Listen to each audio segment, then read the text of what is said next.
পানি বৃদ্ধি ও তীব্র ঢেউয়ের কারণে ভাঙন দেখা দিয়েছে নোয়াখালীর হাতিয়ায়। ইতিমধ্যে বিলীন হয়ে গেছে শত শত একর আবাদি জমি, ভিটাবাড়ি, গাছপালা সহ বিভিন্ন স্থাপনা। প্রতিনিয়তই আতঙ্কে দিন যাপন করছেন মেঘনা পাড়ের হাজারো মানুষ।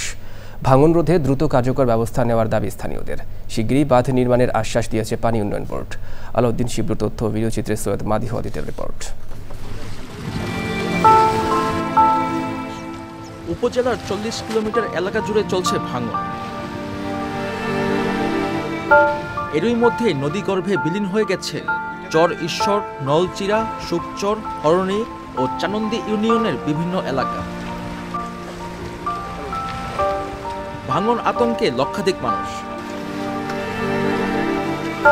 পানি উন্নয়ন বোর্ডের যথাযথ নজরদারি না থাকায় ভাঙন রোধ করা যাচ্ছে না, অভিযোগ স্থানীয়দের।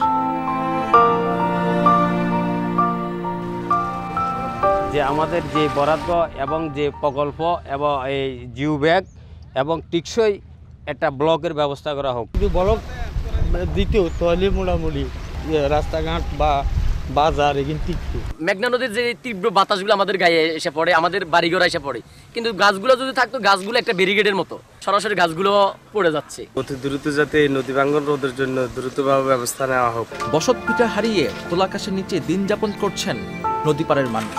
এটা ভাঙার কারণে এখানে পড়তে পারছি না, যেখানে গেছি ওই স্কুলটা ঠিক মতো পড়ালেখা হচ্ছে না। এখন আমরা কোথায় যাবো, ছেলে মেয়ে লই, আমাদের আর কোথাও থাকার ব্যবস্থা নাই। মসজিদ ছিল, কালভার্ট ছিল, ব্রিজ ছিল, মেইন রোড ছিল, নদী ভাঙতে ভাঙতে ভাঙতে ভাঙতে অবস্থা হয়ে গেছি। ভাঙন রোধে প্রকল্প বাস্তবায়নের কাজ চলমান রয়েছে বলে জানিয়েছে পাউব। আমাদের যে পরিমাণ কার্যক্রম পরিচালনা করা দরকার, তার আপৎকালীন যে কাজগুলো আমরা করছি তা সে প্রয়োজনের যদি বলি অরিজিনাল যতটুকু দরকার তার চেয়ে খুবই সামান্য।